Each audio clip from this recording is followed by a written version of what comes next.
48 images par seconde. Il faudrait une puissance lumineuse extraordinaire pour éclairer ça. Que dites-vous? Non, rien, j'ai relu cet article de la nature.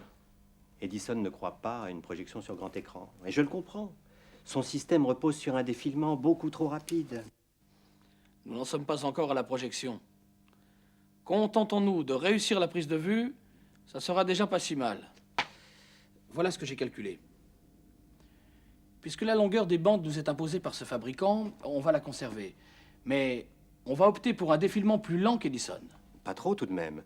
D'après Plateau, la persistance rétinienne ne tolère que jusqu'au dixième de seconde. Gardons une marge, disons 15 ou 16 images par seconde, de telle sorte que nous ferons d'une pierre deux coups.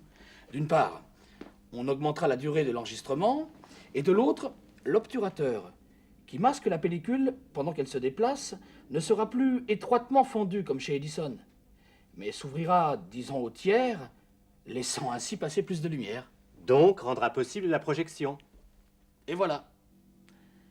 Toutefois, le problème majeur demeure.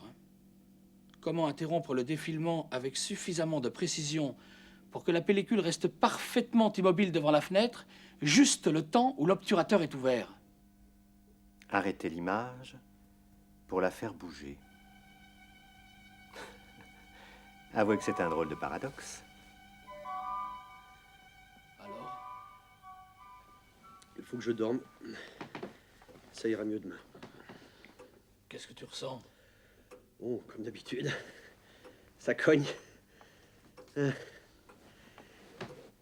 Quoi de neuf à l'atelier? Rien. La routine. Les plaques autochromes donnent de bons résultats. Ah, tant mieux. J'ai hâte de voir ça. Et Charles Moisson a aussi travaillé sur mon appareil à chronophotographie. Mais le mécanisme auquel j'ai pensé pour stopper la pellicule par saccade n'est pas au point. Pense au zèbre. Pardon? Le zèbre, s'il n'est pas blanc rayé de noir, c'est qu'il est noir rayé de blanc. Pour ton problème, c'est pareil. Si tu n'arrives pas à freiner ta pellicule par saccade, essaie de la faire avancer ainsi, à l'aide d'un pointeau, par exemple. Oh, je vais te laisser te reposer, va. C'est pas très important. Oui, oui. Je suis heureux de te l'entendre dire. Bonne nuit, Louis. À demain. Bonne nuit, Auguste. Bonne nuit.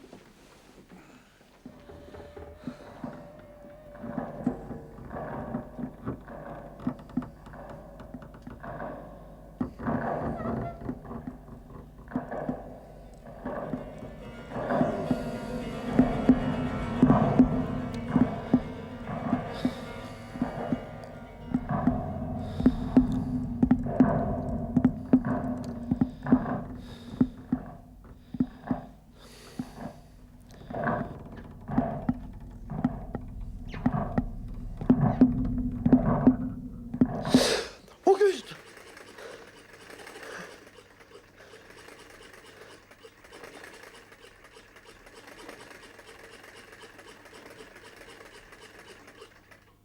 Très belle exécution. De la belle ouvrage, Charles, vraiment.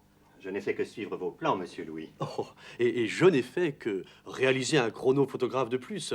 Edison, Marey et tous les autres en ont fait des dizaines. Ne riez pas. Avec votre système, un seul et même appareil prend la vie sur le vif et la remontre. Vous imaginez la simplicité? De plus, pas besoin de moteur électrique comme chez Edison, donc pas de câble, donc la liberté. On peut aller, venir, à pied, à cheval, en voiture. On peut chronophotographier où on veut, dans la rue, en bateau, que sais-je, partout. On filme, on développe, et hop, la vie est là, sur l'écran. Sans artifice, saisie dans toute sa fraîcheur. Oh, oh mince alors. De toutes mes inventions, voilà bien celle qui m'aura le moins coûté.